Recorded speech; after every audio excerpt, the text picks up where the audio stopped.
Please help me to reach 1,000 subscribers. I never thought the night meant to honor my life would become the moment that shattered everything I believed about my marriage. People often say betrayal creeps in softly, like a shadow slipping unnoticed into a room. I wish mine had been that quiet.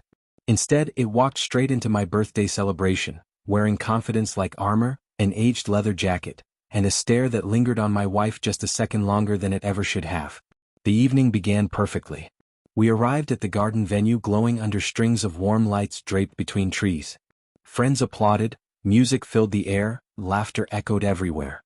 Claire squeezed my hand and leaned close, telling me she wanted this birthday to stay with me forever. At the time I believed her. She looked incredible in her pale green dress, her hair softly pinned back, familiar and comforting. Standing beside her felt safe like home. I had no idea that before the night ended, I would leave without a word, questioning my own eyes and everything I thought we were. For the first couple of hours nothing felt wrong. Guests mingled, drinks were poured, jokes were made about my age.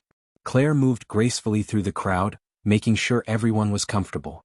Every time she passed me she brushed my hand or touched my back. I took those small gestures as proof of us, of what we had built together. I believed in our bond. I believed she was mine the way I was hers. Then he showed up. At first I didn't notice him. I noticed her. She was handing out drinks when her body went rigid. Her smile faltered. Her attention locked onto someone approaching from behind me. When I turned, I saw a man walking in with unmistakable confidence, as if he expected to be noticed. He was tall, sharp-featured, wearing the kind of self-assurance some men carry long past the years it should have faded. Before I could ask a single question, Claire said his name. Ethan. Her former love. The man she told me was part of a past long buried. The one who had hurt her deeply. The one she swore she would never let back into her life. Yet there he was, at my birthday, smiling like he belonged. I tried to stay calm. Claire insisted she hadn't known he would be there. She blamed a mutual friend. She called it an accident. She said everything was fine. But her voice shook and I felt it. The way she looked at him wasn't casual. It wasn't harmless. It wasn't the look of a married woman. Still, I convinced myself I was imagining things. I shook his hand, forced politeness, pretended everything was normal. The party continued. Music played. People danced. But something icy settled in my chest. I knew the night was no longer mine. As time passed, Ethan stayed close, too close. He lingered near Claire, leaned in when he spoke, made her laugh in a way I hadn't seen in a long time. I told myself trust mattered. I reminded myself of our years together. But the more I watched them, the more it felt like something was slipping away. Just after midnight, everything fell apart. The music slowed. Couples gathered on the dance floor. I was mid-conversation when I glanced over and felt the breath leave my body. Ethan stood in front of Claire, holding out his hand. She paused. At least I wanted to believe she did.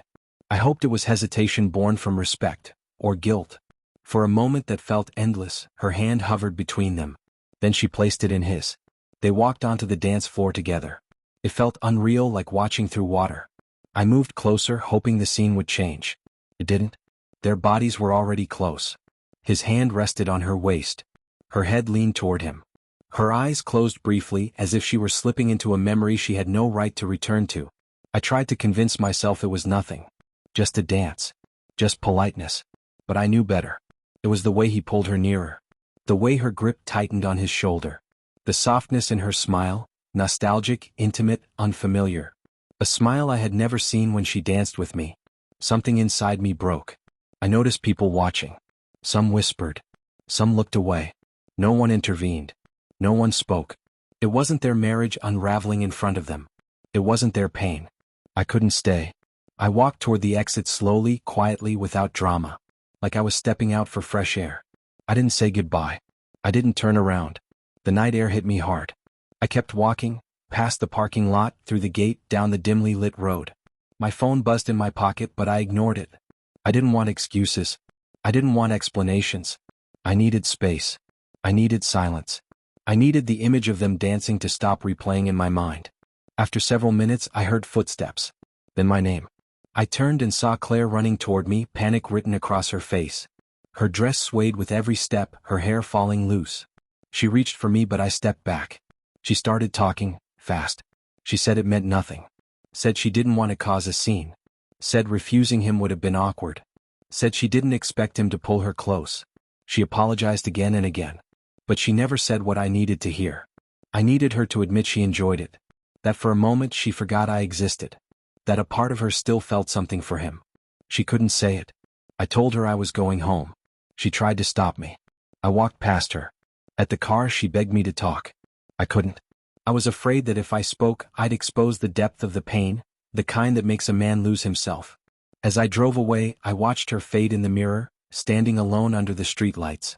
My birthday ended not with laughter but with distance and silence, the kind that permanently alters two people. The next morning the messages came. Apologies. Explanations. Declarations of love. Promises to fix everything. But trust is fragile. One careless moment can fracture it beyond repair. That dance haunted me. Her smile. His hands. The look in her eyes. I couldn't erase it. I learned something then. Trust doesn't shatter because of lies. It breaks when the truth doesn't match what you believed. And what I saw that night was something I could never forget. We're still talking now, trying to decide if our marriage can survive. Some days I want to believe it can.